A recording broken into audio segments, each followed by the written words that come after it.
Aqui no estúdio do Bom Dia Maranhão, eu recebo o secretário de Direitos Humanos, Francisco Gonçalves, para falar sobre a programação de hoje, data em que será lembrado os 70 anos da Declaração dos Direitos Humanos, ao lançamento também de um prêmio de Direitos Humanos aqui no estado. Eu converso com ele sobre esse assunto. Professor, bom dia. Bom dia, Roberto. Professor, vamos começar falando sobre a importância da Declaração Universal dos Direitos Humanos, esse marco na história da humanidade, né, aqui naquele período logo após a Segunda Guerra Mundial, aquele comprometimento, inclusive do ponto de vista formal, dos líderes mundiais.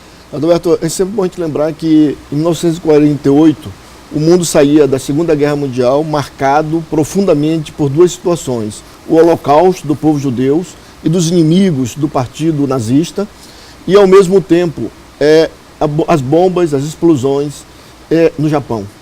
Essas duas situações colocaram a humanidade diante de dois dilemas, diante da sua própria brutalidade e diante do próprio extermínio da espécie humana.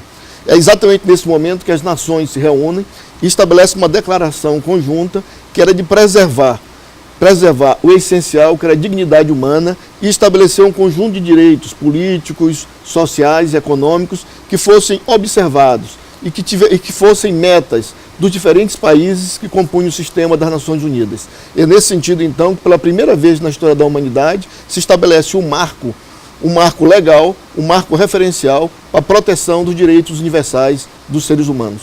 Professor, agora como é que você observa essa data, mais do que nunca deve ser lembrada e refletida em tempos difíceis que vivemos, né? Quer dizer, há inclusive um discurso aí no sentido de desqualificar a própria necessidade da defesa dos direitos humanos. Nós vivemos um momento hoje no Brasil e no mundo que é de criminalização dos direitos humanos, que é de avanço de partidos e governo de extrema direita e, ao mesmo tempo, de retrocessos do ponto de vista da efetivação dos direitos humanos.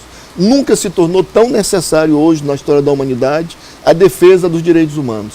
E para um país como o nosso, que é um país majoritariamente formado por cristãos, formado por uma grande diversidade, é sempre bom lembrar que uma das principais fontes dos direitos humanos é exatamente a mensagem de Jesus Cristo. Quando pergunto a ele qual era o maior mandamento, Jesus diz assim: amar a Deus sobre todas as coisas e o próximo a si mesmo, e não existe mandamento maior. Ao dizer isso, Jesus Cristo não separa o amor de Deus do amor ao próximo. E essa é uma questão fundamental, porque as diferentes religiões, elas lançaram as bases exatamente do que viria a ser em 48 a Declaração Universal dos Direitos Humanos, assim como as grandes revoluções, como a Revolução Francesa, a independência norte-americana e outros movimentos em escala planetária, como a Constituição mexicana, que vão estabelecer novos parâmetros de direito na humanidade. Me parece que exatamente nesse momento em que se promove uma cultura de ódio, uma cultura contra os direitos humanos, nós precisamos promover uma cultura de amor à justiça, de amor aos direitos humanos. Nós estamos falando disso no campo global, e aí a gente pode citar como exemplo o próprio presidente Trump, quando fala da necessidade de uso da força militar para impedir a entrada, por exemplo, de imigrantes, o fortalecimento das fronteiras, o comportamento de várias nações no sentido de, inclusive, não receber esses imigrantes, mas de tentar cada vez se fechar, digamos assim, no seu mundo, não é? Qual o efeito disso, professor, no momento em que a declaração completa 70 anos? Eu diria que nós vemos essa situação em duas escalas, uma escala global e uma escala micro. De um lado, há um fechamento dos países à solidariedade internacional, que é uma das questões que está expressa na Declaração Universal, que faz parte da cultura de vários países, inclusive os Estados Unidos foi um país formado por migrantes. É sempre importante lembrar isso.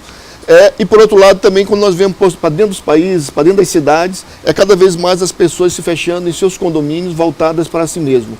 Esse fechamento das pessoas, esse fechamento dos países, ele faz parte de uma dinâmica mundial hoje, que é de retrocesso de direito, que é de avanço de concepções de extrema direita, de fechamento ao outro.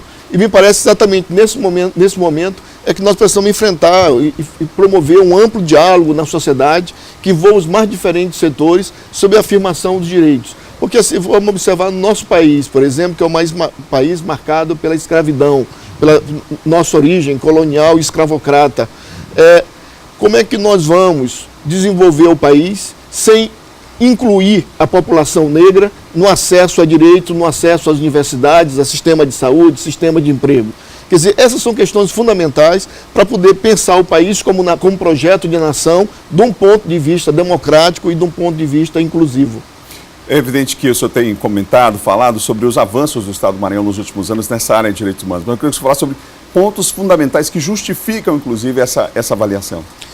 A primeira questão que considero fundamental do ponto de vista das políticas de direitos humanos no Maranhão é que direitos humanos hoje é uma política de governo, não é uma ação só de uma secretaria. É sempre bom lembrar que quando nós estamos lidando com os direitos humanos, nós estamos lidando com o direito ao acesso à saúde, o acesso à educação, o direito de participação da vida pública.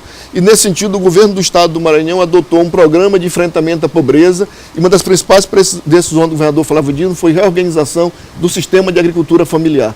E vinculado a essa ação de enfrentamento da extrema pobreza, nós temos um conjunto de ações voltadas, como na área da educação, como o projeto Escola Digna, a regionalização das medidas de média complexidade da saúde e ampliação das medidas de alta complexidade, toda a ação na área de infraestrutura para garantir a mobilidade, o direito de ir e vir e, mais ainda, tirar municípios do isolamento. Nós tínhamos municípios do Maranhão que ficavam completamente isolados no período do inverno. Mas se nós considerarmos essas questões também, é importante observar tudo que foi desenvolvido no sistema prisional para que não se repetisse as mesmas situações que aconteceram no governo Rosiana, ou então a efetivação dos programas de proteção à vida. Hoje o Maranhão conta com os 3 programas de proteção à vida, que é o programa de proteção às crianças e adolescentes ameaçados de morte, às vítimas e testemunhas ameaçadas de morte e aos defensores de direitos humanos ameaçados de morte. Mais ainda, eu destacaria, por exemplo, as ações do orçamento participativo, que é garantir o direito do cidadão, da cidadã de participar da gestão pública, ou mesmo os programas de combate à violência no campo e na cidade, com redução clara de índice de violência em conflitos de terra. Esses são exemplos importantes do ponto de vista da efetivação dos direitos humanos no Maranhão, que tem um foco no enfrentamento da extrema pobreza, representado aqui pelo Plano Mais DH. Hoje haverá o lançamento do Prêmio de Direitos Humanos Magno Cruz. Eu queria que o senhor falasse sobre essa figura, inclusive, emblemática aqui no Estado. Ele foi presidente do Centro de Cultura Negra, enfim. Eu, inclusive, visitando Alcântara, ouvi um líder lá ligado aos movimentos sociais dizendo assim: um dia a minha vida mudou, eu ouvi Magno Cruz. Quer dizer, a força que tinha, a mobilização que tinha Magno, a força que tinha e a prática que tinha, né? Hoje nós estamos celebrando os 70 anos e nós do Maranhão estamos nos unindo a essa mobilização internacional de celebração de 70 anos, de defesa dos direitos humanos, e vamos lançar hoje o Prêmio Magno Cruz. O Prêmio Magno Cruz tem como objetivo destacar trajetórias de vida e, ao mesmo tempo, destacar boas práticas em direitos humanos no Estado do Maranhão, tanto daquelas boas práticas da sociedade civil, como daquelas boas práticas desenvolvidas por instituições do Estado. Magno Cruz, uma referência importante na efetivação dos direitos humanos no Maranhão, teve uma participação bastante ampla, tanto do ponto de vista da ação dele, de defesa do direito do povo negro, como é o caso do CCN, e ao mesmo tempo de projetos que estão vinculados à conquista do movimento quilombola no Estado do Maranhão, a participação ativa dele na sociedade maranhense de direitos humanos. Como sindicalista, teve um papel destacado à frente do Sindicato dos Humanitários, da Central Única dos Trabalhadores, tendo um papel importante na defesa da CAEMA como patrimônio público do povo do Maranhão. Nesse sentido, o Magno reúne todas as condições para ser uma referência importante, para se construir uma referência importante, um exemplo de vida, de dedicação, de trajetória de vida dedicada à defesa dos direitos humanos no nosso Estado. Secretário, confirme o local e o horário do evento. Hoje nós iremos celebrar os 70 anos da Declaração Universal dos Direitos Humanos, uma sessão solene no auditório do Palácio Henrique de la Roque, que fica no retorno Jaracati, Calhau, e todas as pessoas estão convidadas para participar desse momento, que é celebrar um momento importante da história da humanidade. Obrigado, secretário. Muito obrigado.